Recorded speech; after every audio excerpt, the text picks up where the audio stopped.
చందమామ కథలు. బాలీసుడి పరాభవం.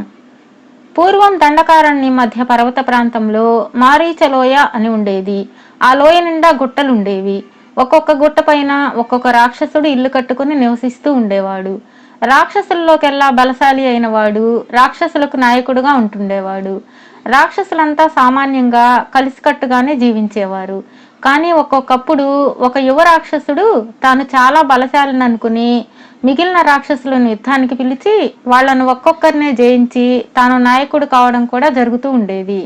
బాలీసుడనే రాక్షసుడు అపారమైన బలం గలవాడు. వాడు మారీచలోయలో ఉండే ఒక్కొక్క రాక్షసుణ్ణి తనతో పోటీకి పిలిచి ఓడించనారంభించాడు. నువ్వు మమ్మల్ని అందరినీ ఓడించడం ఒక లెక్కలోది కాదు. పెద్ద గుట్ట పైన ఉండే శతబాహును ఓడించు అన్నారు రాక్షసులు బాలీసుడితో. ఎప్పుడో వీలు చూసుకొని ఆయన దర్శనం కూడా చేస్తాను అని బాలీసుడు అంటూ వచ్చాడు. అలాగే శతబాహుడితో కూడా అనేక మంది రాక్షసులు ఎప్పుడో బాలీసుడు నిన్ను కూడా ఒక పట్టుపట్టి చూస్తాడు, అతన్ని జయించడం ఏమంత సులువు కాదు అన్నారు. నేను బాలీసుడు కోసమే ఎదురు చూస్తున్నాను అన్నాడు శతబాహుడు బింకంగా. అయితే బాలీసుడు తనను ఓడించేస్తాడేమోనన్న భయం శతబాహుడికి లేకపోలేదు. మారీచలోయకు ఒక చివర బాలీసుడు, ఇంకొక చివర శతబాహుడు ఉండడం వల్ల వారిద్దరూ కలుసుకోవడం కానీ ఒకరినొకరు పరిచయం చేసుకోవడం కానీ చాలా కాలం వీలు పడలేదు. ఒకనాడు శతబాహుడు ఇతర రాక్షసులు కలిసి రెండు కొండల మధ్యగా బండరాళ్లతో దారి వేస్తున్నారు. తనతో బలాబలాలు చూసుకోవడానికి బాలీసుడు అక్కడికి రాబోతున్నట్లు శతబాహుడికి అనుమానం కలిగింది. వాడు తన చేతిలో ఉన్న కొండరాయి విసిరి అవతలకి గిరవాటు వేసి, ఒక్కసారి ఇంటి దాకా వెళ్ళి నా భార్య ఎట్లా ఉన్నది చూసి ఇప్పుడే వస్తాను అంటూ బయలుదేరాడు.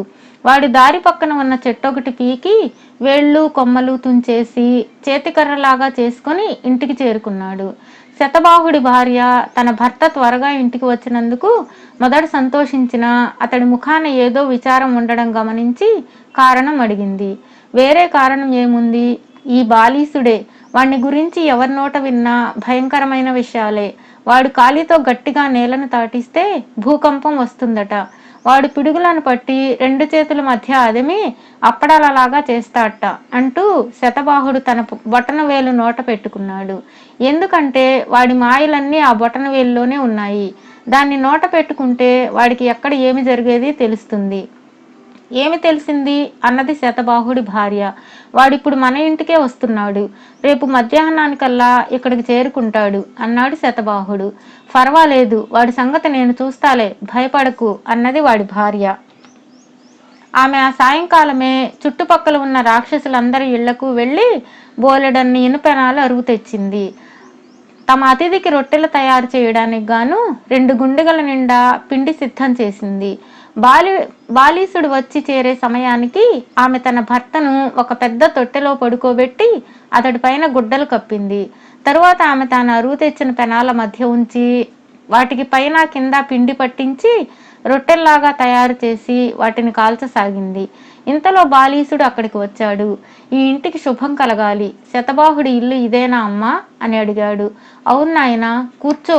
నువ్వెవరో గాని ఆయన లేని సమయంలో వచ్చావు. ఎవడో బాలీసుడని ఒక పొగరబోతూ తనతో బలాబలాలు చూసుకునేందుకు వస్తున్నాడని విని చిందులు తొక్కుతూ మా ఆయన కొండల మధ్య దారి వేస్తున్న చోటుకి వెళ్ళాడు. పాపం వాడెవడికో మూడిందన్న మాటే అన్నది శతబాహుడి భార్య. అట్లాగా, నేనే ఆ బాలీసుణ్ణి. ఆయనో నేను తేల్చుకోవాలని ఏడాదిగా ఎదురు చూస్తున్నాను అన్నాడు బాలీసుడు. నీకు ఆయన ముఖ పరిచయం అన్నా ఉన్నదా నాయనా అని ఆమె అడిగింది. ఏది, ఆయన నా ఎదుట పడకుండా తిరుగుతున్నాడాయే అన్నాడు బాలీసుడు. అంతవరకు అదృష్టవంతుడు అనుకో. ఇదిగో చూడు నాయనా, మరీ ఎదురుగాలిగా ఉంది గాని ఇంటికి కాస్త తిప్పుతావా, ఆయన ఉంటే అదే చేస్తాడు అన్నది శతబాహుడు భార్య. ఈ మాట విని బాలీసుడు లోపల నివ్వెరపోయాడు. కానీ ఆ ఆశ్చర్యం పైకి చూపలేదు. వాడు లేచి బయటకు వెళ్ళి తన కుడి చేతి మధ్యవేలు మెటికలు విరిచి 2 చేతుల ఇంటిని పట్టుకొని తిప్పేశాడు. బాలీసుడి రాక్షస శక్తులన్నీ వాడి కుడి చేతి మధ్యవేలిలో ఉన్నాయి. బాలీసుడు తన ఇంటిని తిప్పేయడం చూసి తొట్టెలో పడుకుని ఉన్న శతబాహుడికి ముచ్చమటలు పోశాయి. అతడి భార్య మాత్రం కొంచెమైనా ఆశ్చర్యం ప్రదర్శించక, బాగుంది నాయన, ఆ చేత్తోనే దొడ్లో ఉన్న కొండను చీల్చి నీళ్ల బావి ఏర్పాటు చేస్తావా? నా భర్త నీళ్ల కోసం కొండను చీల్చబోతుండగా ఎవరో వచ్చి నీ మాట చెప్పారు. నీ పేరు వినగానే రోషం వచ్చి ఉన్నవాడు ఉన్నట్లుగా బయలుదేరి వెళ్ళిపోయాడు. ఈ పూట తాగడానికైనా నీళ్లు లేవు అన్నది. బాలీసుడు ఆమె వెంట దొడ్లోకి వెళ్ళి రాతిని చూశాడు. అది 100 నిలువల ఎత్తుగల రాయి. అయినా బాలీసుడు వెనుకాడక తన కుడి చేతి మధ్యవేలు మెటికలు విరిచి 2 చేతులతోనూ ఆ కొండను 2గా పగలదీశాడు. కొండ నిలువుగా పగిలి మధ్య ఒక బ్రహ్మాండమైన కోన ఏర్పడింది. రాబాబు, చాలా కష్టపడ్డావు, ఇంత తిండి తిని పెడతాను. ఏం తిండిలే మాది, చాలా మొరటి తిండి. మా ఆయన కోసం రొట్టెలు చేస్తున్నాను, నీకు కావలసినవి నువ్వు తిను, ఆయన వచ్చేలోగా మరిన్ని చేస్తాను అన్నది శతబాహుడి భార్య. ఆమె బాలీసుడిని కూర్చోబెట్టి ఎదురుగా 10 రొట్టెలు దొంతరగా పేర్చి పెట్టింది. బాలీసుడు పై రొట్టె తీసి నోట్లో పెట్టుకుని కొరికాడు. మరుక్షణం వాడి పళ్ళు 2 పెళ్ళును విరిగాయి. వాడు భయంకరంగా ఆర్తనాదం చేశాడు. చీచీ, ఇదేం రొట్టె, నా పళ్ళు ఎలా ఊడాయో చూడండి అన్నాడు బాలీసుడు. అదేమిటి నాయనా, మా ఆయన రోజు తినే రొట్టెలే అవి, మాది కాస్త మొరటి తిండి అని ముందే చెప్పానుగా. అయినా ఈ రొట్టెలను ఆ తొట్లో ఉన్న పిల్లాడు కూడా తింటాడే అన్నది శతబాహుడి భార్య. బాలీసుడికి రోషం వచ్చి ఇంకొక రొట్టె తీసి కొరికాడు. వాడి దంతాలు మరి 2 ఊడాయి. చిచి, ఇదేం తిండి, నాకు వద్దే వద్దు అని వాడు అరిచాడు. ఆ రొట్టెలు తినడానికి శక్తి లేకపోతే మానయ్యి, కానీ కేకలు పెట్టకు. నిద్రపోతున్న బిడ్డడు కాస్త లేస్తాడు, అడుగో లేవనే లేచాడు అన్నది శతబాహుడి భార్య.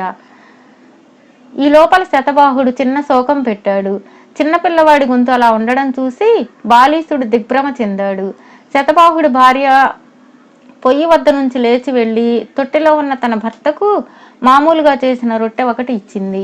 తొట్టెలో ఉండే పసివాడు ఆ రొట్టెను గబగబా కొరికి తింటూ ఉండడం చూసి బాలీసుడు, ఇంకా నయం, నేను ఇక్కడికి శతబాహుడు ఉండగా వచ్చాను కాదు అనుకున్నాడు.